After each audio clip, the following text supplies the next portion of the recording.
अब देख लेते हैं एल्डिहाइड कीटोन और कार्बोक्सिलिक एसिड का नेक्स्ट पार्ट, और इसका जितना सारा रिएक्शंस होगा वो हम लोग लिखेंगे, और उसके बाद हम लोग देखेंगे कार्बोक्सिलिक एसिड चैप्टर का जो मेथड्स ऑफ प्रिपरेशन, रिएक्शंस, सब कुछ हम इसी वीडियो में कवर करेंगे। ठीक है, तो देखते रहिए। अभी देखेंगे हम एल्डोल कंडेंसेशन, बहुत ही इंपॉर्टेंट रिएक्शन है। देखिए,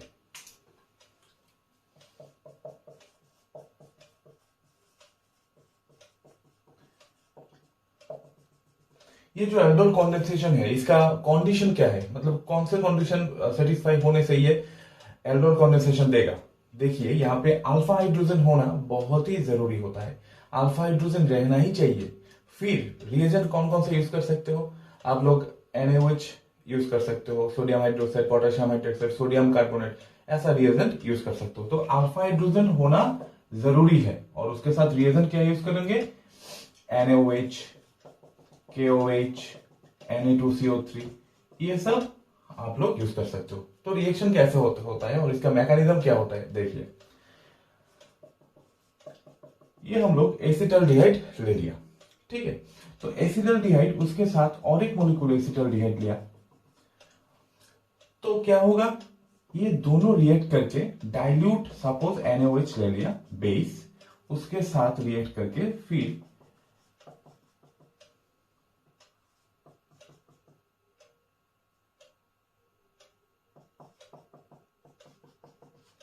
देखिए, इसका नाम क्या है, इसका नाम है एल्डोल। एल्डिहाइड ग्रुप है और उसके साथ क्या है, उसके साथ है एल्कोहल। ठीक है, तो इसका नाम है एल्डिहाइड से एल और एल्कोहल से ऑल, एल्डोल। ठीक है, तो इसका नाम क्या है, एल्डोल। फिर इससे क्या होगा, इससे वाटर एलिमिनेट हो जाने के बाद, मतलब कॉन्डेंसेशन हो जाने के बाद, कहां से एलिमिनेट होगा, यहां से H और यहां से OH, ऐसे करके एलिमिनेट होके फिर यहां पे कॉन्डेंसेशन प्रोडक्ट फॉर्मेशन होगा, और इसका नाम क्या है, इसका नाम है क्रोटोनैल्डिहाइड। क्रोटोनैल्डिहाइड, ठीक है। फिर देखिए, ये जो रिएक्शन हुआ, इसका मैकेनिज्म देखिए कैसे कर सकते हैं। पहले ये जो एसिटाल्डिहाइड है, इसमें तो अल्फा हाइड्रोजन है, कितना अल्फा हाइड्रोजन है, 3 अल्फा हाइड्रोजन है, क्योंकि ये जो फंक्शनल ग्रुप है, इसके साथ जो कार्बन है, इसको अल्फा कार्बन कहेंगे, और अल्फा कार्बन के साथ जितना सारा हाइड्रोजन एसोसिएटेड होंगे, उसको हम लोग क्या कहेंगे, उस हाइड्रोजन को अल्फा हाइड्रोजन कहेंगे। तो यहाँ पे 3 हाइड्रोजन अटैच्ड है, तो 3 ही होगा अल्फा हाइड्रोजन। फिर यहां से देखिए, हम लोग इसको ऐसे भी लिख सकते हैं, तो ये जो बेस है, बेस से OH माइनस जो बेस है, ये आकर इसको ले जाएंगे, फिर इसके ऊपर CH2 माइनस CHO फॉर्मेशन होगा। मतलब क्या है, मतलब इसमें ये एक न्यूक्लियोफाइल की तरह काम करेगा, न्यूक्लियोफाइल, नेगेटिवली चार्ज्ड स्पीसीज की तरह काम करेगा। फिर ये जाकर अटैक करेगा, किसमें अटैक करेगा, ये जो और एक कंपाउंड है सेम टू सेम एसिटाल्डिहाइड, उसमें उसका जो कार्बोनिल कार्बन है, उसमें जाकर अटैक करेगा। तो देखिए कैसे अटैक करेगा, ठीक है। तो ये जाकर यहाँ पे अटैक करेगा, फिर ऑक्सीजन के ऊपर पाई बॉन्ड शिफ्ट होगा।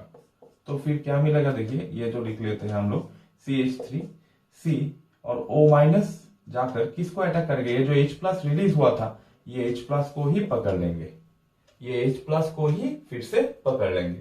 तो क्या मिलेगा, यहाँ पे CH3C, यहाँ पे H है, फिर ऑक्सीजन के साथ OH, फिर ये ग्रुप जाकर अटैच हो जाएगा CH2CHO, ये हो गया एल्डिहाइड।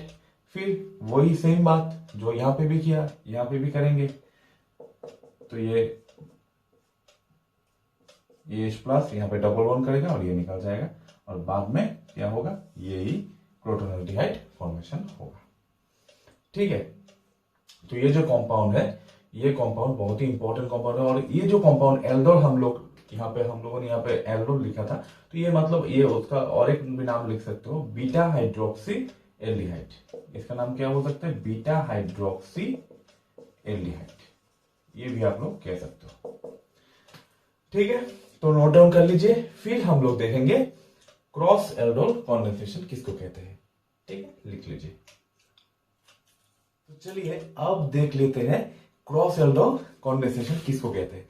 क्रॉस एल्डोल मतलब क्या है, क्रॉस करना पड़ेगा, मतलब दो डिफरेंट एल्डिहाइड और कीटोन ले सकते हो।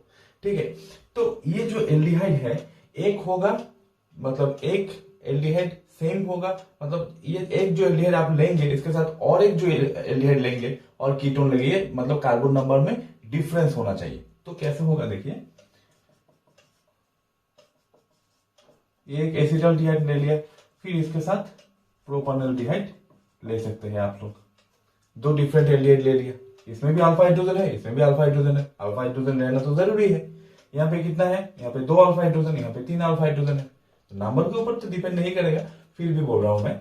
और यहाँ पे देखिए, यहाँ पे न्यूक्लियोफाइल की तरह कौन सा कॉम्पाउंड यहाँ पे न्यूक्लियोफाइल की तरह काम करेगा, मतलब न्यूक्लियोफाइल कौन सा होगा, छोटा होगा, मतलब 2 कार्बन जिसमें है वो होगा, या फिर 3 कार्बन जिसमें है वो होगा, बताइए बताइए बताइए। हाँ सही बोला, जो छोटा होगा वही तो रिएक्शन में पार्टिसिपेट करेगा, जो छोटा साइज का होता है वही तो क्या होता है, छोटे बच्चे जो होते हैं ना वो दौड़ते ज्यादा है ना, दौड़ते ज्यादा दौड़ेंगे तो क्या होगा, उसका रिएक्टिविटी ज्यादा होगा। तो यहाँ पे भी सेम टू सेम है, छोटा होगा साइज में तो इसका रिएक्टिविटी ज्यादा होगा। तो कैसे होगा देखिए, ये भी सेम टू सेम, ये CH2 माइनस होगा, मतलब ये जो बेस होगा, बेस आकर यहाँ पे H प्लस को अटैक करके फिर यहाँ से देखिए मैं दिखा रहा हूं, ये H प्लस को अटैक कर लेगा, फिर ये CH2 माइनस CHO फॉर्मेशन हो जाएगा। ठीक है, ये न्यूक्लियोफाइल हो गया। फिर इसको हम लोग ऐसे भी लिख सकते हैं, फिर ये जाकर ये कार्बोनिल ग्रुप में यहाँ पे जाकर अटैक कर लेगा। फिर देखिए CH3 CH2 फिर CH, यहाँ पे O माइनस, वैसे ही H प्लस को यहाँ पे जो H प्लस छोड़ा था वही H प्लस को अटैक कर लेगा, कंपाउंड में अंदर ही ये कर लेगा CHOH, फिर ये ग्रुप अटैच होने के बाद CH2 CH। तो डिफरेंट 2 एल्डिहाइड लिया और ये एल्डोन फॉर्मेशन हुआ, ये भी एक क्या है, एल्डोन है। अब क्या करेंगे, अब देखिए, अब हाइड्रोजन यहां से और यहां से OH ग्रुप, मतलब वाटर एलिमिनेट करेंगे, कंडेंसेशन करना तो बनता है। तो देखिए वाटर एलिमिनेशन हो गया, यहां से H, यहां से OH, फिर क्या मिलेगा CH3 CH2 CH double bond CH CH। ठीक है, तो ये कंपाउंड मिल गया, तो ये हो गया फाइनल क्रॉस एल्डोल प्रोडक्ट। ठीक है, तो नोट डाउन कर लीजिए, फिर इसके बाद देखेंगे केन-डिज़ारोस रिएक्शन, और एक इंपॉर्टेंट रिएक्शन। ठीक है, लिख लीजिए। चलिए अब देख लेते हैं केन-डिज़ारोस रिएक्शन। केन-डिज़ारोस रिएक्शन में क्या होता है, केन-डिज़ारोस रिएक्शन का बेसिक जो कंडीशन है वो एल्डोल में क्या देखा था हम लोगों ने, एल्डोल में देखा था कि उसमें अल्फा हाइड्रोजन होना जरूरी है, और इसमें क्या है, इसमें अल्फा हाइड्रोजन नहीं होना चाहिए।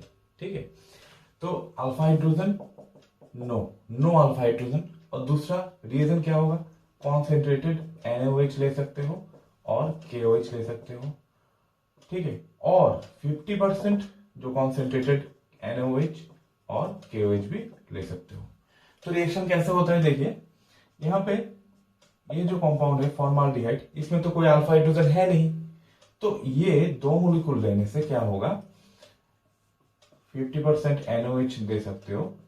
तो 2 कंपाउंड है ना, मतलब 2 फॉर्माल्डिहाइड ले लिया हम लोगों ने, तो एक क्या होगा, एक होगा ऑक्सीडाइज और एक होगा रिड्यूस।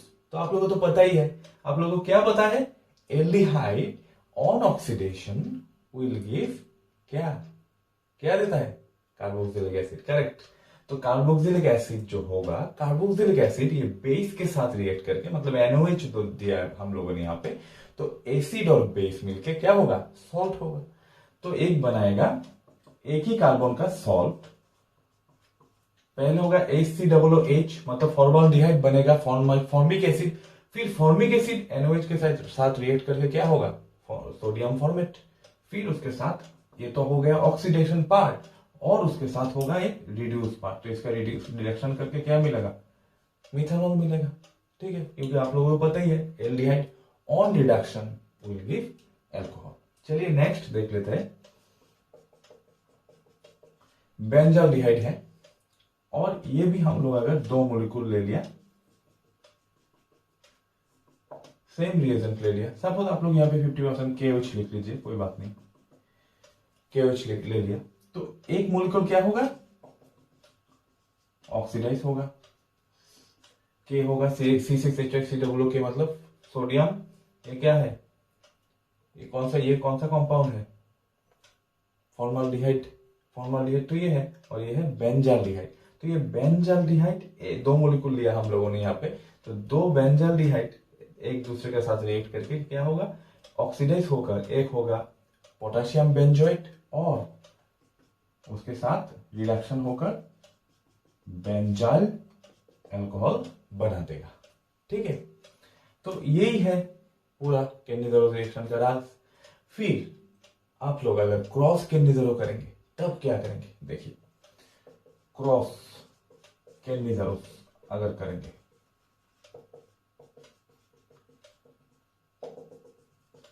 तो एक तो आप लोगों ने फॉर्माल्डिहाइड लिया, और उसके साथ अगर बेंजाल्डिहाइड ले लिया आप लोगों ने, ठीक है, क्या ले लिया, बेंजाल्डिहाइड ले लिया, तो सेम टू सेम 50% KOH डाल दीजिए। तो अगर एक बात ध्यान रखना, बहुत ही इंपॉर्टेंट बात है, अगर एक कंपाउंड फॉर्माल्डिहाइड होगा तो ये जो होगा फॉर्माल्डिहाइड वो ही क्या होगा, ऑक्सीडाइज होगा, और बाकी जो भी यहाँ पे रहेगा, जो भी यहाँ पे रिएक्टेंट रहेगा वो उसका क्या होगा, रिडक्शन होगा। फॉर्माल्डिहाइड ऑक्सीडाइज होगा और ये रिडक्शन होगा इसका। तो ये ऑक्सीडाइज होने के बाद ये बेस के साथ रिएक्ट करके क्या होगा, सॉल्ट होगा। तो क्या मिलेगा यहाँ पे, ACOO के प्लस इसका बेंजाइल अल्कोहल फॉर्मेशन होगा। ठीक है, तो आप लोग इजीली कर सकते हो। चलिए अब देख लेते हैं इंट्रामोलिकुलर केनिज़रो रिएक्शन।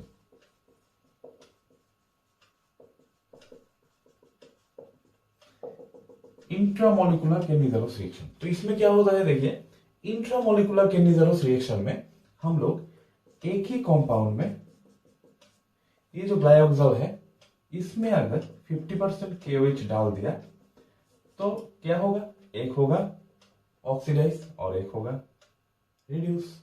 तो ये ऑक्सीडाइज होकर क्या बनाएगा, COO, और ये रिड्यूस होकर क्या बनाएगा, CH2OH।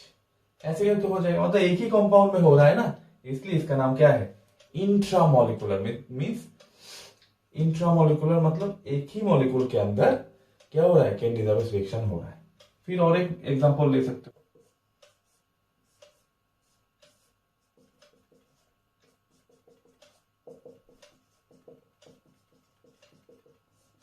तो ये भी क्या देगा, ये सेम टू सेम, ये COO और ये CH2OH, मतलब इसका हम लोग ऑक्सीडेशन किया और इसका रिडक्शन किया, एक ही मॉलिक्यूल में है, इसलिए इंट्रामोलिकुलर केनिज़रो रिएक्शन। ठीक है, ये है बेसिक जो कॉन्सेप्ट केनिज़रो रिएक्शन के बारे में, तो ये लिख लीजिए, फिर हम लोग नेक्स्ट देखेंगे। तो चलिए अब देख लेते हैं बहुत ही इंपॉर्टेंट रिएक्शन, हैलोफॉर्म रिएक्शन। तो हैलोफॉर्म रिएक्शन हम लोग किसको करेंगे, पहले देख लेते हैं। देखिए जो भी कंपाउंड में ऐसा कोई ग्रुप होगा जिसका नाम है कीटोमिथाइल ग्रुप, COCH3, अगर कोई भी कंपाउंड में COCH3 ग्रुप होगा, या फिर ये ग्रुप होगा CH3CHOH, अगर ये दोनों में से कोई भी ग्रुप होगा तो वो कंपाउंड क्या देगा, वो कंपाउंड ही हैलोफॉर्म रिएक्शन में पार्टिसिपेट करेगा। स्पेशली इसमें कौन सा हैलोफॉर्म रिएक्शन इंपॉर्टेंट है आप लोगों को पता ही है, आयोडोफॉर्म रिएक्शन बहुत ही इंपॉर्टेंट रिएक्शन है।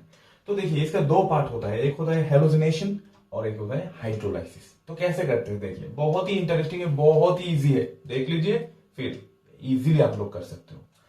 तो देखिए हेलोजिनेशन अगर करेंगे तो ये कंपाउंड तो होना ही चाहिए, तो ये जो ग्रुप है RCOCH3, ये जो कंपाउंड है, ये कंपाउंड भी हम लोग कर सकते हैं। तो देखिए पहले अगर ये ग्रुप है आप लोगों के पास RCHOH CH3, तो इसको अगर ऑक्सीडाइज किया गया, ये जो एल्कोहल है, तो इसको 2 डिग्री एल्कोहल है, आप लोगों को तो पता ही है 2 degree alcohol on oxidation will give ketone.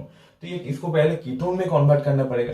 तो देखिए यहाँ पे ये कंपाउंड ले रहे हैं हम लोग RCOCH3, और इसके साथ क्या देना पड़ेगा, X2 देना पड़ेगा।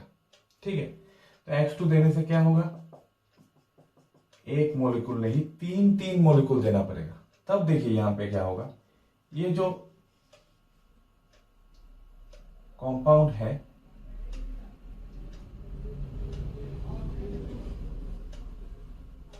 देखिए ये जो कंपाउंड है, यहाँ पे क्या होगा, यहाँ पे RCO, इसके साथ ये ऐसे भी लिख सकते हैं आप लोग, तो ऐसे लिखने से सही होगा, हाँ। तो RCOCH3 क्या फॉर्मेशन होगा यहाँ पे, RCOCH3 होगा। तो ये RCOH3 को पहले हम लोग हेलोजिनेशन कर रहे हैं, तो हेलोजिनेट किया, इसको किया, क्या कह सकते हैं आप लोग, हेलोजिनेशन। फिर नेक्स्ट स्टेप में देखिए हाइड्रोलाइसिस। अगर इसको हाइड्रोलाइसिस करेंगे, RCOCH3 को क्या देंगे, KOH देंगे, ठीक है, क्या देंगे, KOH देंगे। तो KOH को यहाँ पे देखिए बहुत इजी, यहाँ पे हाइड्रोजन दे सकते हैं और यहाँ पे OK भी लिख सकते हो, मतलब KOH को हम लोग KO और यहाँ पे H लिख लिया। तो देखिए क्या होगा, RCOOK और इसके साथ CHX3, मतलब फाइनली आप लोगों के पास हेलोफॉर्म फॉर्मेशन हो गया, ठीक है। तो ओवरऑल जो रिएक्शन है इसको हम लोग क्या किया यहाँ पे, तो फाइनली देखिए RCO, यहाँ पे सपोज CH3, तो इसके साथ X2 प्लस NaOH और KOH को दोनों में से कोई भी एक बेस ले सकते हो। फिर फाइनली प्रोडक्ट क्या मिला हम लोगों के पास, RCOOK प्लस CHX3, ठीक है। RCOOK, यहाँ पे तो K नहीं होगा क्योंकि यहाँ पे, ठीक है, हम लोग यहाँ पे K कर देते हैं तब सही होगा, हाँ। देखिए RCOOK और उसके साथ आयोडोफॉर्म फॉर्मेशन होगा, ठीक है, और सॉरी हेलोफॉर्म फॉर्मेशन होगा, आयोडोफॉर्म नहीं। अगर आयोडोफॉर्म होगा तो उसमें क्या होगा, ये X के जगह I होगा, तो CHI3, मतलब उसको क्या कहेंगे, क्या उसको कहेंगे आयोडोफॉर्म। और आयोडोफॉर्म का कलर क्या होता है, आयोडोफॉर्म का कलर होता है येलो, तो येलो कलर का आयोडोफॉर्म का प्रेसिपिटेट फॉर्मेशन होता है। तो यही है पूरा कहानी, जो कहानी किसके ऊपर, ये कहानी है हेलोफॉर्म के ऊपर। तो ये नोट डाउन कर लीजिए, फिर देखेंगे और बाकी रिएक्शंस। चलिए अब देख लेते हैं methods of preparation of carboxylic acids. तो कार्बोक्सिलिक एसिड को पहले हम लोग 1 डिग्री अल्कोहल से बनाएंगे, ठीक है। 1 डिग्री अल्कोहल से हम लोग कार्बोक्सिलिक एसिड को प्रिपेयर करेंगे। कैसे प्रिपेयर करना पड़ेगा, देखिए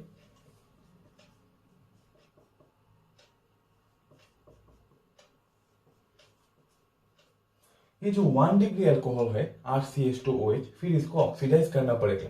तो अल्कोहल को डायरेक्टली ऑक्सीडाइज करके कार्बोक्सिलिक एसिड बनाना, मतलब इसमें क्या चाहिए, स्ट्रॉन्ग ऑक्सीडाइजिंग एजेंट चाहिए। तो स्ट्रॉन्ग ऑक्सीडाइजिंग एजेंट कौन कौन सा हो सकता है, K2Cr2O7 हो सकता है एसिडिफाइड, फिर हो सकता है KMnO4, वो भी हॉट लेना चाहिए या फिर मतलब एसिडिक होना चाहिए। फिर कॉन्सेंट्रेटेड नाइट्रिक एसिड भी ले सकते हो आप लोग, और उसके साथ आप लोग मतलब अलग करके क्रोमिक एसिड और H2SO4 भी ले सकते हो, जिसको मॉडिफाइड जोन्स रिएजेंट कहा भी जा सकता है। मॉडिफाइड जोन्स रिएजेंट, इसको आप लोगों ने मॉडिफाइड जोन्स रिएजेंट भी कह सकते हो। तो ऐसे करके अल्कोहल से डायरेक्टली ऑक्सीडाइज करके कार्बोक्सिलिक एसिड बना सकते हैं, ठीक है। ये गया एक प्रिपरेशन। नेक्स्ट देखिए फ्रॉम एल्काइल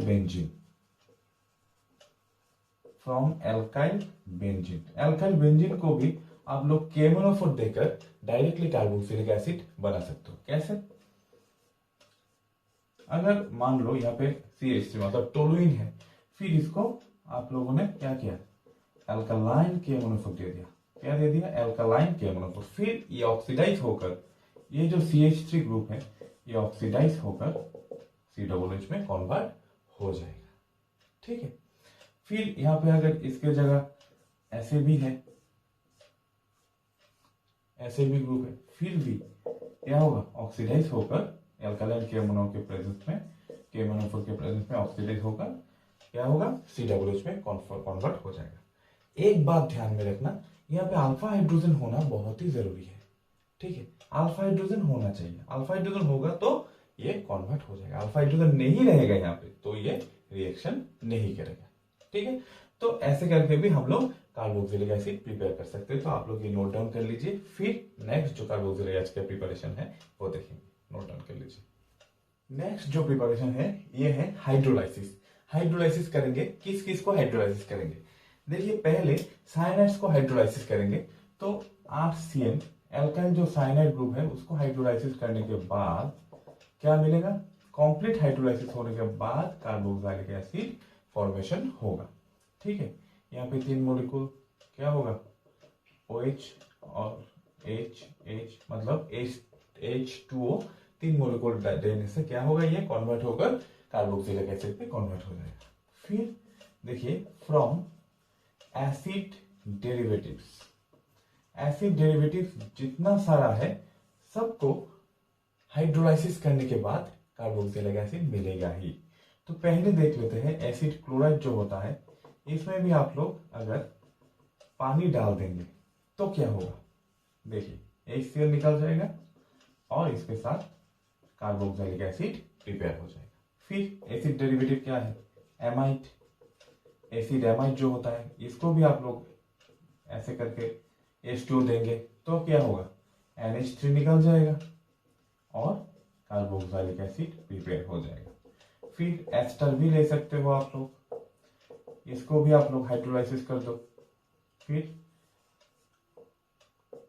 एस्टर का हाइड्रोलाइसिस क्या होगा, उल्टा होगा ना, मतलब एसिड और अल्कोहल मिलाकर H2 मतलब एस्टर होता है, और अगर इसको एस्टर को हाइड्रोलाइसिस किया गया तो क्या होगा, एसिड और अल्कोहल फिर से प्रोड्यूस होगा। तो हाइड्रोलाइसिस करने के बाद देखिए RCOOH मतलब कार्बोक्सिलिक एसिड और इसके साथ R-OH। ठीक है, फिर एसिड एनहाइड्रेट भी ले सकते हो, इसको भी हाइड्रोलाइसिस कर दो। फिर क्या होगा, ये पार्ट अगर ऐसे करके इसके साथ ले लेंगे, अच्छा ऐसे ले लेंगे तो सुविधा होगा, ये जो ग्रुप होगा ये इसके साथ जाएगा तो RCOOH, और ये जो पार्ट है RCOOH, R-COOH। ठीक है, तो ये बनाएगा RCOOH एसिड, ये भी बनाएगा कार्बोक्सिलिक एसिड। ठीक है, तो ये है हाइड्रोलाइसिस रिएक्शंस, तो लिख लीजिए, फिर नेक्स्ट देखेंगे। ये अगला जो प्रिपरेशन है ये है ग्रिग्नार्ड्स रिएजेंट। ग्रिग्नार्ड्स रिएजेंट के साथ कार्बन डाइऑक्साइड का रिएक्शन होने के बाद ये फॉर्मेशन होता है। तो ग्रिग्नार्ड रिएजेंट किसको कहते हैं, RMgX को ग्रिग्नार्ड रिएजेंट कहा जाता है। फिर ग्रिग्नार्ड रिएजेंट के साथ अगर कार्बन डाइऑक्साइड रिएक्शन किया तो क्या होगा, ये जो अल्काइल ग्रुप है आपको तो पता ही है, ये रिएक्टिव पार्ट यहाँ पे अटैक करेगा, फिर O-। ठीक है, तो यहाँ पे क्या होगा, C डबल बॉन्ड O और यहाँ पे O- होगा और ये अल्काइल ग्रुप, फिर इसको एसिडिफाइड करने से RCOOH फॉर्मेशन हो गया। ठीक है, तो एग्जांपल ले सकते हैं आप लोग CH3MgBr और इसके साथ CO2, मतलब सेम टू सेम लिख सकते हैं आप लोग CO2, तो ये इसमें भी ऐसे करके ये अटैक करेगा, फिर O-, तो क्या होगा यहाँ पे C डबल बॉन्ड O, ये ग्रुप अटैक जो ग्रुप किया वो अल्काइल ग्रुप, फिर यहाँ पे O-, फिर इसको एसिडिफिकेशन करने के बाद C डबल बॉन्ड O, यहाँ पे CH3 और यहाँ पे OH, मतलब एसिटिक एसिड मिल जाएगा। फिर देखिए यहाँ पे फिनाइल मैग्नीशियम ब्रोमाइड अगर लिया गया तो ये भी ऐसे ही करेगा, ये जो फिनाइल ग्रुप ये जाकर यहाँ पे अटैक करेगा, O- होगा, फिर क्या मिलेगा, फिर सेम टू सेम देखिए यहाँ पे pH होगा और यहाँ पे O-, फिर एसिडिफिकेशन करने के बाद यहाँ पे OH और फिनाइल, मतलब बेंजोइक एसिड मिल जाएगा। ठीक है, तो ये सब प्रिपरेशन हो गया कार्बोक्सिलिक एसिड का। फिर देखेंगे एसिडिक प्रॉपर्टीज, फिजिकल प्रॉपर्टीज में, फिजिकल प्रॉपर्टीज तो आप लोगों को तो पता ही है। फिर आप लोग अभी मतलब ये लिखने के बाद अब हम लोग देखेंगे acidic strength of carboxylic acid, और मतलब कैसे एसिडिटी बढ़ता है, कमते हैं, सब कुछ हम लोग यहाँ पे देख सकते हैं। तो बहुत ही इंपॉर्टेंट है, ये नोट डाउन कर लीजिए, फिर नेक्स्ट देखेंगे। चलिए अब देख लेते हैं acidic strength of carboxylic acid, मतलब कार्बोक्सिलिक एसिड तो वैसे है ही एसिड, और इसका जितना सारा रिएक्शन मतलब एसिडिटी इंक्रीजिंग डिक्रीजिंग कैसे होता है, और इसके साथ मेटल का मतलब बेस का, फिर सॉल्ट का कैसे रिएक्शन होता है वो भी देख लेते हैं। चलिए, तो एसिडिक स्ट्रेंथ देखिए, ये तो है ही वैसे कार्बोक्सिलिक एसिड, फिर उसके साथ अगर मेटल रिएक्शन करेगा तो क्या होगा, ये सॉल्ट बनाएगा, फिर हाइड्रोजन गैस इवॉल्व करेगा। तो यहाँ पे ऐसे लिख सकते हैं। तो एसिड तो वैसे है ही एसिड, तो एसिडिक नेचर आप लोग ऐसे दिखा सकते हो। तो इसमें जो कॉन्सेप्ट है वो क्या है, अगर Ka ज्यादा होगा, Ka मतलब एसिड कांस्टेंट का वैल्यू अगर ज्यादा होगा तो उसमें क्या है, एसिडिटी ज्यादा होगा। ठीक है, तो pKa वैल्यू क्या होगा, कम होगा, क्योंकि आप लोगों को तो पता ही है pKa equal to minus log of Ka। ये इक्विलिब्रियम में पढ़ा आप लोगों ने। तो Ka ज्यादा होगा तो एसिडिटी ज्यादा होगा, तो pKa का वैल्यू कम होगा, और उसमें क्या होगा, pH का वैल्यू भी कम हो जाएगा। ठीक है, तो एसिडिक स्ट्रेंथ जो होता है, मतलब एसिडिटी कह सकते हो, ये अगर -I और -M ग्रुप रहेगा तो ज्यादा एसिडिटी होगा, और इनवर्सली प्रोपोर्शनल होगा +I और +M ग्रुप के साथ। ठीक है, और एक बात, अगर बेंजीन रिलेटेड कंपाउंड हम लोग करेंगे तब उसमें क्या देखेंगे, ऑर्थो इफेक्ट अगर होगा, मतलब कोई भी ग्रुप, कार्बोक्सिलिक एसिड तो है ऊपर में, फिर साइड में ऑर्थो पोजीशन में कोई भी OH और NO2 ऐसा कोई ग्रुप होगा, तो क्या होगा, उसमें हाइड्रोजन बॉन्ड कर लेगा, तो ऑर्थो इफेक्ट सबसे ज्यादा होगा, तो उसमें क्या होगा, स्ट्रेंथ ज्यादा होगा। ठीक है, उसमें ऑर्थो इफेक्ट में स्ट्रेंथ क्या होगा, Ka का वैल्यू और pKa का वैल्यू, एसिडिटी का वैल्यू क्या होगा, उसमें स्ट्रेंथ ज्यादा हो जाएगा उसमें। तो स्ट्रेंथ ज्यादा हो जाएगा तो एसिडिटी ज्यादा नहीं होगा, क्योंकि स्ट्रेंथ हो रहा है ना ज्यादा, तो H+ छोड़ने का टेंडेंसी कम हो जाएगा, वो ध्यान में रखना। तो ऑर्थो इफेक्ट बहुत एक इंपॉर्टेंट पार्ट होता है। तो ऑर्थो पोजीशन में अगर रहेगा तो ये वैसा ग्रुप रहना चाहिए ना जो हाइड्रोजन बॉन्ड कर सकता है, ऐसे कोई भी ग्रुप होने से तो नहीं होगा। तो OH और NO2 अगर वो कार्बोक्सिलिक एसिड ग्रुप है ऊपर में जुड़ा हुआ बेंजीन के साथ, तो उसके रिस्पेक्ट में अगर ऑर्थो पोजीशन में NO2 और OH होगा तब भी वो फॉर्मेशन होगा, मतलब ऑर्थो इफेक्ट ज्यादा होगा तो एसिडिटी कम होगा, H+ छोड़ने का टेंडेंसी कम हो जाएगा। तो कम होगा उसका एक अलग सा मतलब एग्जांपल देके मैं यहाँ पे दिखाऊंगा आप लोगों को। तो ये बहुत ही इंपॉर्टेंट बात है, ये भी नोट डाउन कर लीजिए। फिर देखिए, अगर कार्बोक्सिलिक एसिड के साथ बेस रिएक्ट करेगा तो क्या होगा, एक होगा RCNA मतलब सॉल्ट, फिर होगा H और NOH माइनस मिलके वाटर। फिर अगर इसके साथ सोडामाइड रिएक्शन करेगा तब क्या होगा, सेम एक सॉल्ट फॉर्मेशन होगा, और NH2 और H+ मिलकर NH3 फॉर्मेशन होगा। ठीक है, और अगर इसके साथ सोडियम बाइकार्बोनेट रिएक्शन करेगा तब क्या होगा, सेम सॉल्ट फॉर्मेशन होगा, और HCO3 और H मिलकर H2CO3, और आप लोगों को तो पता ही है H2CO3 अनस्टेबल होता है, ये फिर ब्रेक डाउन होकर H2O और CO2 में कन्वर्ट हो जाएगा। ठीक है, नोट डाउन कर लीजिए। फिर 3-4 एसिडिटी बेसिडिटी स्ट्रेंथ ऑर्डर मतलब कैसे निकालेंगे वो हम लोग यहाँ पे प्रैक्टिस करेंगे, लिख लीजिए। चलिए अब हम लोग यहाँ पे एसिडिक स्ट्रेंथ देख लेते हैं। ये यहाँ पे मैंने एक ऑर्डर लिख लिया, आप लोग जरूर नोट डाउन कर लीजिए। यहाँ पे बहुत ही इंपॉर्टेंट एक ऑर्डर मैंने यहाँ पे लिख लिया, जरूरी है, बहुत ही जरूरी है, और ये नीट के लिए तो बहुत ही इंपॉर्टेंट होता है, जो मेंस में भी आता है। तो ये लिख लीजिए, ये जो ऑर्डर होता है ये ओवरऑल ऑर्डर मैंने यहाँ पे दे दिया। तो लिख लीजिए, यहाँ पे पहले क्या है, H3O+ का सबसे ज्यादा है, फिर होगा सल्फोनिक एसिड ग्रुप, फिर HCOOH कार्बोक्सिलिक बेंजोइक एसिड का, फिर कार्बोक्सिलिक एसिड का, फिर क्या होगा नाइट्रोफेनोल्स का, फिर carbonic acid, phenol, ammonia group का, एमाइंस का, फिर मतलब एमोनियम सॉल्ट का जो होता है, फिर एल्कोहल, वाटर, फिर और एल्कोहल मतलब यहाँ पे मिथानॉल, यहाँ पे दूसरा कोई एल्काइल ग्रुप वाला एल्कोहल, फिर एल्काइन, फिर एल्कीन, और उसके बाद एल्केन होता है।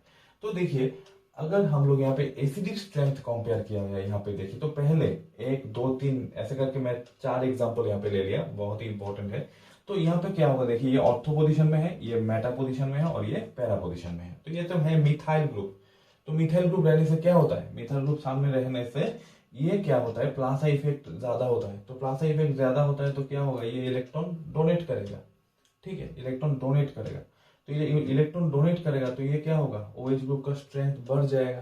तो OH ग्रुप का स्ट्रेंथ बढ़ जाएगा तो इसमें ये क्या H+ छोड़ सकता है, नहीं ना, इसलिए यहाँ पे जो ऑर्डर होगा सबसे मतलब डिस्टेंस ज्यादा कौन सा है, कहाँ पे है, ये 3 नंबर पोजीशन में है, मतलब यहाँ पे डिस्टेंस सबसे ज्यादा होगा COOH और CH3 ग्रुप में। तो हाईएस्ट एसिडिक होगा 3, फिर उसके बाद मेटा पोजीशन में, फिर ऑर्थो पोजीशन में होगा एसिडिक स्ट्रेंथ।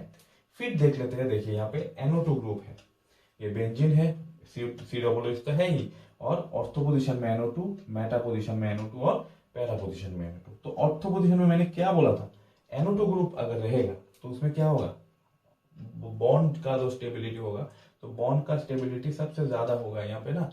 तो क्या होगा, इसमें एसिडिक स्ट्रेंथ ज्यादा होने का चांस नहीं है, क्योंकि ये हाइड्रोजन बॉन्ड कर लेगा, स्ट्रेंथ बढ़ जाएगा। फिर देख सकते हैं आप यहाँ पे 3 नंबर जो पोजीशन है, थर्ड पोजीशन जो होता है, इसमें क्या है, मतलब थर्ड पोजीशन मतलब क्या है, मतलब ये जो 3 नंबर जो लिया हम लोगों ने यहाँ पे, थर्ड नंबर जो लिया, इसमें क्या है, पैरा पोजीशन में NO2 है। तो पैरा पोजीशन में अगर NO2 रहेगा तो इसमें क्या क्या दिखा सकते हैं, -N और -I दोनों इफेक्ट एक साथ दिखा सकता है। तो इसमें क्या होगा, इसमें एसिडिटी इसका सबसे ज्यादा होगा। फिर क्या होगा, फिर देखिए यहाँ पे मेटा पोजीशन में भी है, ठीक है, मेटा पोजीशन में भी है यहाँ पे। तो ये जो ग्रुप है NO2 है, तो ये क्या है, इसके साथ हाइड्रोजन बॉन्ड मतलब इंट्रामोलिकुलर हाइड्रोजन बॉन्ड कर लेगा। तो बॉन्ड अगर कर लेगा तो बॉन्ड स्ट्रेंथ ज्यादा हो जाएगा ना, ठीक है। तो ज्यादा हो जाएगा तो क्या होगा, इसके साथ अगर इसका बॉन्ड ज्यादा हो जाएगा स्ट्रेंथ तो नहीं छोड़ेगा। तो सबसे ज्यादा इसमें 3 नंबर को दे सकते हैं। फिर आप लोगों ने यहाँ पे किसको दे सकते हैं, 2 को और 1 को दे सकते हैं। फिर देखिए यहाँ पे CH3CSO3H, तो CH3SO3 मतलब सल्फोनिक एसिड ग्रुप है। देखिए सल्फोनिक एसिड ग्रुप के साथ तो कोई भी कार्बोक्सिलिक एसिड लिया गया, मतलब यहाँ पे बेंजीन लिया गया, बेंजोइक एसिड लिया गया, और कोई भी सब्स्टिट्यूएंट यहाँ पे लिया गया, कोई बात नहीं, एक क्यों 10 भी ले लिया गया तो भी कोई दिक्कत नहीं होगा। तो हर वक्त एक ही काम करना, सल्फोनिक एसिड ग्रुप रहेगा तो उसका ही एसिडिटी ज्यादा होगा। फिर देखिए यहाँ पे ये जो 4 कंपाउंड हम लोगों ने ले लिया, तो सबसे ज्यादा -I इफेक्ट किसमें होता है, NO2 में, तो इसका एसिडिटी सबसे ज्यादा होगा। फिर किसका होगा, F और OH का, बोलिए, हाँ F का सबसे ज्यादा होगा। फिर OH का होगा, फिर क्या होगा CH3, तो इसका एसिडिटी कम होगा क्योंकि ये प्लस I इफेक्टिव ग्रुप है, ये प्लस I इफेक्टिव ग्रुप है, ये भी -I इफेक्टिव ग्रुप है, ये भी -I, तो ये प्लस I इफेक्ट ग्रुप है, ये इसका क्या होगा, इलेक्ट्रॉन डोनेट करेगा तो एसिडिटी कम कर देगा। तो थर्ड वाला लास्ट होगा। तो नोट डाउन कर लीजिए, ये बहुत ही इंपॉर्टेंट पार्ट है। फिर देखेंगे chemical reactions of carboxylic acids, note down कर लीजिए। चलिए अब देख लेते हैं यहाँ पे एनहाइड्रेट फॉर्मेशन कैसे होता है, ठीक है। तो हम लोग अगर 2 मोलिक्यूल कार्बोक्सिलिक एसिड ले लेते हैं ऐसे करके, फिर क्या होता है, देखिए यहाँ पे P2O5 के प्रेजेंस में होता है, ये H2O एब्जॉर्ब कर लेता है। तो H2 एब्जॉर्ब कर लिया तो क्या होगा, यहाँ पे देखिए RCO, फिर OCOR, ठीक है, ये एडजस्ट कर दीजिए बस। ये क्या होता है, एसिड एनहाइड्रेट, मतलब 2 एसिड मॉलिक्यूल से वाटर निकल के फिर P2O5 देने से वाटर एब्जॉर्ब कर लेता है, फिर वाटर निकल के क्या हो गया, एनहाइड्रस फॉर्मेशन, मतलब एनहाइड्रेट फॉर्मेशन हो गया। फिर देखिए next reaction with PCl3, PCl5 और SOCl2, ये आप लोगों ने अल्कोहल फेनॉल चैप्टर में भी पढ़ लिया, और ये हेलोजन चैप्टर में भी मैंने दिखाया था। तो देखिए यहाँ पे क्या होता है, कार्बोक्सिलिक एसिड के साथ, वहां पे अल्कोहल के साथ किया था, और यहाँ पे क्या है, कार्बोक्सिलिक एसिड के साथ।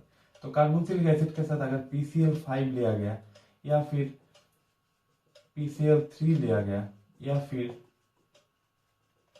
SOCl2 लिया गया, तो क्या होगा, एक तो होगा RCOCl, ये तो पता ही है आप लोगों, और POCl3 और HCl, और यहाँ पे भी क्या होगा, RCOCl प्लस H3PO3, और यहाँ पे भी क्या होगा, RCOCl plus SO2 plus HCl, और दोनों ही गैस है। तो क्या होगा, ये जो SOCl2 यूज करना, ये होगा best method to prepare acid chlorides. क्यों बेस्ट मेथड है, देखिए बेस्ट मेथड होने का एक ही कारण है, यहाँ पे SO2 और HCl दोनों ही गैसियस है, और ये दोनों ही ऑटोमेटिक गैसियस स्टेट में कन्वर्ट हो जाएगा, और ये इसको निकालने में ज्यादा दिक्कत नहीं होगा। इसलिए दिक्कत कम, आसान ज्यादा, तो वही हम लोग मतलब ज्यादा यूज करेंगे। तो ये होगा best method to prepare alkyl मतलब एसिड क्लोराइड। और ये तीनों ही है, तीनों ही एसिड क्लोराइड बनाएगा। नेक्स्ट देखिए reaction with ammonia in presence of heat. तो एमोनिया के साथ रिएक्शन करके क्या होता है, कार्बोक्सिलिक एसिड अगर एमोनिया के साथ रिएक्ट करेगा हीट के प्रेजेंस में तो एक सॉल्ट बनाएगा। देखिए RCOONH4, RCOO minus NH4 plus, ये सॉल्ट। फिर इससे अगर वाटर निकाल देंगे, यहाँ से दो, यहाँ से एक, दो मोलिकुल वाटर, मतलब दो हाइड्रोजन, दो मोलिकुल वाटर निकालना पड़ेगा। एक्चुअली दो मोलिकुल वाटर निकालना पड़ेगा। तो क्या होगा यहाँ पे R, रुकिए एक मिनट, दो मोलिकुल वाटर नहीं, सॉरी, एक मोलिकुल निकालेंगे, H2O निकालेंगे। फिर यहाँ पे होगा RCONH2 मतलब एसिड एमाइड। आप लोग यहाँ पे बना सकते हैं, एसिड एमाइड इजीली फॉर्मेशन हो जाएगा। ठीक है, चलिए नोट डाउन कर लीजिए, फिर देख लेते हैं बाकी रिएक्शंस, लिख लीजिए। ठीक है, चलिए ये तो आप लोग नोट डाउन कर लिया। अब नेक्स्ट टॉपिक की तरफ देखते हैं। नेक्स्ट जो रिएक्शन होता है ये होगा एस्टरिफिकेशन रिएक्शन। एस्टरिफिकेशन मतलब एसिड अल्कोहल के साथ रिएक्ट करके एस्टर बनाता है। RCOOH plus R-OH concentrated sulphuric acid अगर लिया गया तो क्या होगा, यहां से H और यहां से OH निकाल दीजिए, बाकी लगा दीजिए एक साथ, RCOOR प्लस H2O, ये हो गया एस्टर। ठीक है, एस्टर फॉर्मेशन हो गया।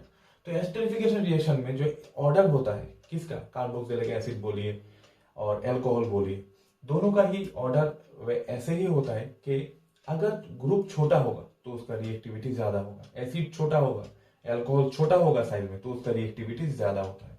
तो ऑर्डर ऑफ रिएक्टिविटी क्या होगा, order of reactivity of alcohol अगर ले लीजिए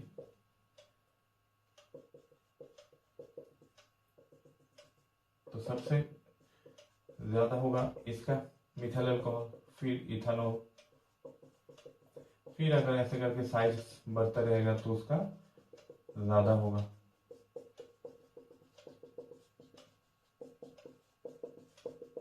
ठीक है, ऐसे करके साइज ज्यादा होगा तो उसका क्या होगा, रिएक्टिविटी कम होता जाएगा। फिर order of reactivity of carboxylic acid का, कार्बोक्सिलिक एसिड का भी सेम टू सेम होगा। अगर फॉर्मिक एसिड है उसका सबसे ज्यादा होगा, फिर एसिटिक एसिड, फिर प्रोपानोइक एसिड, ऐसे करके सेम टू सेम करके यहाँ पे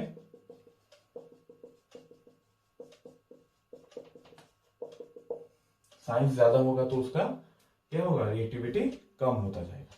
ये बात बहुत इंपॉर्टेंट है, ये ध्यान में रखिए। तो ये हो गया एस्टरिफिकेशन रिएक्शन। स्वीट स्मेल जो फॉर्मेशन होता है एस्टर का, ये आप लोग शायद लैब में भी किया होगा, प्रैक्टिकल क्लास में भी किया होगा, बहुत ही कॉमन रिएक्शन है। ठीक है, तो ये हो गया एस्टरिफिकेशन। फिर उसके बाद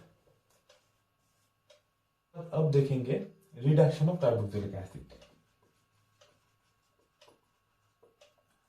देखिए कार्बोक्सिलिक एसिड को अगर रिडक्शन किया गया तो दो तरीके से क्या कर सकते हैं आप लोग, लिथियम एल्यूमिनियम हाइड्रेट देकर भी कर सकते हो, या फिर डाइबोरेन B2H6 देकर भी कर सकते हो। अगर लिथियम एल्यूमिनियम हाइड्रेट देकर किया तो क्या होगा, RCH2OH, B2H6 में क्या करेगा, RCH2OH ही कन्वर्ट करेगा। ठीक है, एक बात ध्यान में रखना, अगर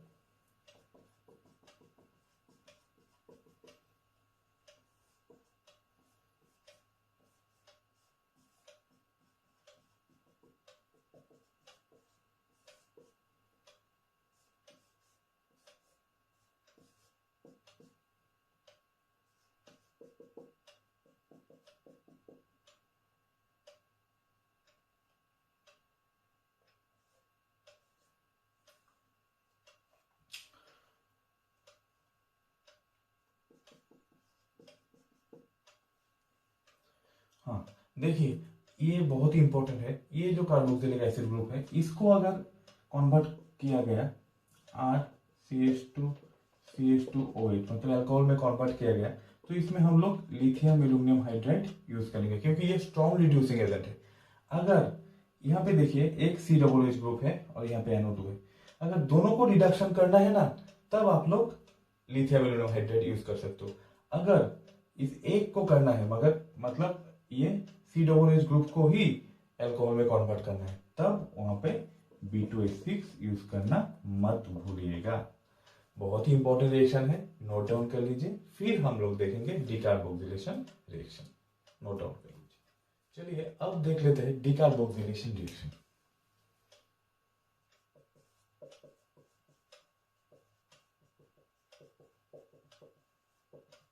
डिकार्बोक्सिलेशन में क्या होता है, एक कार्बन मतलब कार्बन नंबर एक कम होता है, तो कार्बोक्सिलिक एसिड इसके साथ अगर सोडियम रिएक्ट किया तो क्या होगा, RCOONA प्लस हाफ H2।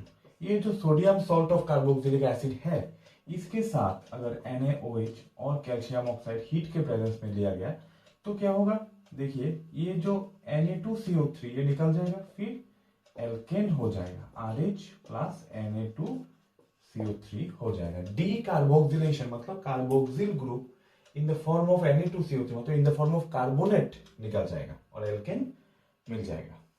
ठीक है, चलिए नेक्स्ट देखिए electrophilic aromatic substitution reaction. Electrophilic aromatic substitution reaction of benzoic acid. तो बेंजोइक एसिड का जो सब्स्टिट्यूशन रिएक्शन होगा, फर्स्ट देखेंगे नाइट्रेशन। नाइट्रेशन में क्या देना पड़ता है, बेंजोइक एसिड लिया, फिर उसमें आप लोगों ने कॉन्सेंट्रेटेड नाइट्रिक एसिड डाला और कॉन्सेंट्रेटेड सल्फ्यूरिक एसिड भी डाल दिया। फिर क्या होगा, आप लोगों को तो पता ही है, COOH ग्रुप जो है वो मेटा डायरेक्टिव ग्रुप है, तो NO2 ग्रुप जो एडिशन होगा वो मेटा पोजीशन में ही होगा। चलिए अब देख लेते हैं ब्रोमिनेशन। ब्रोमिनेशन मतलब हेलोजिनेशन कैसे किया जाता है, Br2 ऐड करेंगे इन प्रेजेंस ऑफ FeBr3। एक तो कैटलिस्ट चाहिए, हेलोजन कैरियर जिसको कहते हैं, ये एक लुईस एसिड है। फिर ये भी क्या होगा, मेटा पोजीशन में मेटा ब्रोमो बेंजोइक एसिड और ये मेटा नाइट्रो बेंजोइक एसिड बनाएगा।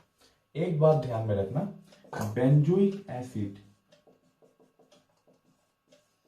Does not give Friedel-Crafts reaction. Benzoic acid Friedel-Crafts reaction कभी नहीं दिखाएगा। क्यों नहीं दिखाएगा बेंजोइक एसिड, किस लिए नहीं दिखाएगा, देखिए बेंजोइक एसिड फ्रीडल-क्राफ्ट रिएक्शन का जो रिएजेंट है AlCl3 उसके साथ मतलब COOH ग्रुप के साथ रिएक्शन करके एक सॉल्ट बना लेगा। ठीक है, इसलिए ये रिएक्शन नहीं होगा। तो आप लोगों को और एक बात ध्यान में रखना, ये जो CHO ग्रुप है और COCH3 ग्रुप है, मतलब बेंजीन के साथ अगर ये दोनों ग्रुप भी लगा रहे, ये दोनों ग्रुप भी क्या करेगा, मेटा पोजीशन में ही कंपाउंड फॉर्मेशन करेगा, क्योंकि ये दोनों भी क्या है, मेटा डायरेक्टिंग ग्रुप है। ध्यान में रखना, ये दोनों भी मेटा डायरेक्टिंग ग्रुप है। ठीक है, चलिए नोट डाउन कर लीजिए, फिर बाकी जो रिएक्शन है देख लेते हैं। ठीक है, चलिए अब हम लोग एंड पार्ट में आ गए। यहाँ पे लास्ट पार्ट जो है बहुत ही इंपॉर्टेंट एक रिएक्शन छूट गया था, वही मैंने यहाँ पे लिख लिया, HVZ रिएक्शन, मतलब H for Hell then V for Volhard Zelinsky reaction. ये रिएक्शन क्या है, इसमें एक अल्फा हाइड्रोजन होना चाहिए और वो अल्फा हाइड्रोजन रिप्लेस होगा हेलोजन देकर रेड फॉस्फोरस के प्रेजेंस में। तो इसमें क्या होता है, देखिए RCHCOOH ये जो हाइड्रोजन है, इसमें अगर हम लोग क्या देंगे यहाँ पे रेड फॉस्फोरस और हेलोजन H2O के प्रेजेंस में, हेलोजन क्या होना चाहिए, ब्रोमीन आयोडीन वही होना चाहिए, ब्रोमीन और आयोडीन होना चाहिए। फिर ये रिप्लेस करके क्या होगा, RCHXCOOH। ठीक है, कोई भी एग्जांपल लिख सकते हैं आप लोग, CH3CH BrCOOH, फिर यहाँ पे रेड फॉस्फोरस, फिर Br2 ले सकते हैं H2O के प्रेजेंस में। तो क्या होगा, यहाँ पे ये सॉरी यहाँ पे हाइड्रोजन होगा, यहाँ पे हाइड्रोजन को रिप्लेस करके एक ब्रोमीन ऐड हो जाएगा। ठीक है, तो ये है हेल्पोलर जेलिनस की और HVZ रिएक्शन, बहुत ही इंपॉर्टेंट। और यहाँ पे क्या होना चाहिए, अल्फा हाइड्रोजन होना ही चाहिए। ठीक है, जितना अल्फा हाइड्रोजन होगा, ये हर एक अल्फा हाइड्रोजन को रिप्लेस करके लास्ट में ये भी रिप्लेस कर सकते हो। यहाँ पे भी आप लोग क्या कर सकते हैं, आप लोग रेड फॉस्फोरस ब्रोमीन और एक मॉलिक्यूल देकर क्या कर सकते हो, इसको भी रिप्लेस करके और एक ब्रोमीन ऐड कर सकते हो। ठीक है, तो लिख लीजिए। फिर एक कन्वर्शन टाइप करेंगे A2B2C टाइप वाला, फिर चैप्टर खत्म होगा। ठीक है, लिख लीजिए। तो चलिए लास्ट जो ये कन्वर्शन, ये करने के बाद आप लोगों को ये मतलब पूरा रिमाइंडर होगा कि पूरा चैप्टर का कार्बोक्सिलिक एसिड पार्ट का जितना सारा रिएक्शन है ये आप लोगों को याद आ जाएगा और पूरा एक रिवाइज हो जाएगा। ये कन्वर्शन बहुत ही इंपॉर्टेंट कन्वर्शन है, ये देख लीजिए, फिर नोट डाउन बाद में कर लीजिएगा। ठीक है, चलिए देखिए, यहाँ पे पहले PHCOO मतलब बेंजोइक एसिड है, फिर इसको NH3 देने में क्या होगा, मतलब एमाइड NH3 देने से इसमें मतलब इससे क्या होगा, H2 रिमूव होगा, फिर क्या होगा PHCONH2 मतलब बेंजामाइड होगा। और बेंजामाइड को अगर ब्रोमीन KOH मतलब ये रिएक्शन आप लोगों को एमाइंस में मिलेगा, हॉफमैन ब्रोमाइड डिग्रेडेशन रिएक्शन जिसको कहते हैं, उसमें क्या होगा, डिग्रेडेशन होगा, मतलब एमाइड से एमीन फॉर्मेशन होगा। तो ये तो हो गया बेंजामाइड, फिर बी क्या होगा, PHNH2 मतलब एनिलीन फॉर्मेशन होगा, एक कार्बन कम हो जाएगा। फिर देखिए SOCl2 देने में ये जो C क्या होगा, PHCOCl। ठीक है, बेंजोइल क्लोराइड PHCOCl। फिर देखिए PHCOCl में H2 पैलेडियम बेरियम सल्फेट मतलब रोजेनमान रिडक्शन। हाँ, रोजेनमान रिडक्शन आप लोगों ने पढ़ा, ये चैप्टर में ही पढ़ा। तो क्या होगा, डी क्या होगा, यहाँ पे मैं लिख रहा हूँ, डी क्या होगा, PHCHO मतलब डी होगा बेंजाल्डिहाइड, ये होगा PHCHO। अगर ये PHCHO को क्या दिया गया, यहाँ पे सोडियम बोरोहाइड्रेट मतलब NaBH4, ये भी एक रिड्यूसिंग एजेंट है, तो रिडक्शन करेगा, तो ये रिडक्शन करके क्या बनाएगा, जी होगा PHCH2OH मतलब बेंजाइल अल्कोहल बनाएगा। और इसमें अगर HCN दिया गया, HCN में क्या होगा, साइनोहाइड्रिन बनाएगा, तो ये है PHCHO और HCN, तो साइनाइड, ये जो साइनाइड ग्रुप है ये आकर इसमें अटैक करेगा, O माइनस होगा, तो O माइनस जाकर ये H प्लस को पकड़ लेगा। तो क्या होगा, यहाँ पे देखिए H क्या होगा, PHCH फिर OH और यहाँ पे साइनाइड। ठीक है, तो बेंजाल्डिहाइड साइनोहाइड्रिन फॉर्मेशन होगा। फिर देखिए यहाँ पे जिंक एमालगम HCl कॉन्सेंट्रेटेड स्केल, कौन सा रिएक्शन है बताइए बताइए, हाँ क्लीमेंसन रिडक्शन है। तो क्लीमेंसन रिडक्शन अगर बेंजाल्डिहाइड को किया गया तो क्या होगा, के क्या होगा, PHCH3 मतलब एनिलीन फॉर्मेशन होगा।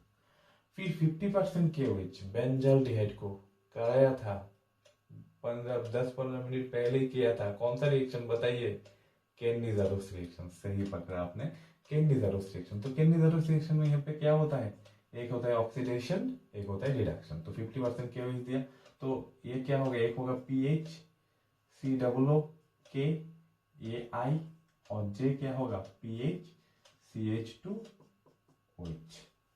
ठीक है, PHCH2 बेंजाइल अल्कोहल फॉर्मेशन होगा। फिर देखिए यहाँ पे H3O प्लस,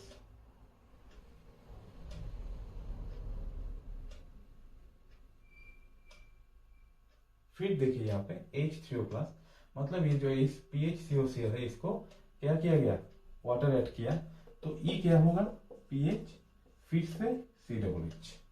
ठीक है, एक OH यहाँ पे रिप्लेस होगा और HCl निकल जाएगा। और लास्ट में देखिए यहाँ पे NaOH मतलब डीकार्बोक्सिलेशन रिएक्शन, डीकार्बोक्सिलेशन रिएक्शन करने के बाद क्या होगा, यहाँ पे पीएच मतलब पीएच पीएच के साथ हाइड्रोजन मतलब बेंजीन फॉर्मेशन होगा। ठीक है, Na2CO3 निकल जाएगा, फिर बेंजीन फॉर्मेशन होगा। तो कुछ बाकी है कि नहीं, ओ हाँ, ये एक बाकी है, ये जो PHCOOH है अगर इसमें ब्रोमिनेशन किया गया इसमें ब्रोमिनेशन किया गया, कुछ देर 5 मिनट पहले कराया था, तो क्या होगा, बेंजीन बेंजोइक एसिड में अगर ब्रोमिनेशन किया गया तो बेंजोइक एसिड जो एसिड ग्रुप है ये है क्या, ये है मेटा डायरेक्टिव। तो एफ क्या होगा, मेटा ब्रोमो बेंजोइक एसिड। तो आशा करता हूँ पूरा ही हो गया, A to L, A B C D E F G H I J K L तक हो गया। ठीक है, तो जरूर आप लोग ये नोट डाउन कर लीजिएगा। और ये जो एल्डिहाइड कीटोन चैप्टर का जितना सारा मतलब पूरा वीडियो में जितना ही रिएक्शन मैंने लिखा है ये नोट डाउन कर लीजिएगा और पढ़ लीजिए। बहुत ही इम्पोर्टेंट वीडियो है, पूरा वीडियो जरूर देखना, एंड तक देखना। और सामने जो आपका आप लोगों का जो एग्जाम आ रहा है इसके लिए बहुत ही शुभकामना। Best of luck to all of you my dear cordial, my dear क्या कहे, my dear student, my dear best students, my beloved students, सब मिला के मैंने कह दिया। बहुत दुआ दिल से मैं आप लोगों के लिए कर रहा हूँ। बहुत ही अच्छा होगा एग्जाम, बहुत ही अच्छा होगा, धमाकेदार होगा। और इसके मतलब ये सब नोट डाउन करने के बाद आप लोगों का ये काम बहुत इंपॉर्टेंट काम करना है, क्या, एमसीक्यू। जरूर एमसीक्यू प्रैक्टिस कर लेना ये पूरे टॉपिक से। एमसीक्यू प्रैक्टिस करने से ही क्या होगा, मतलब आप लोग सक्षम होंगे लिखने में।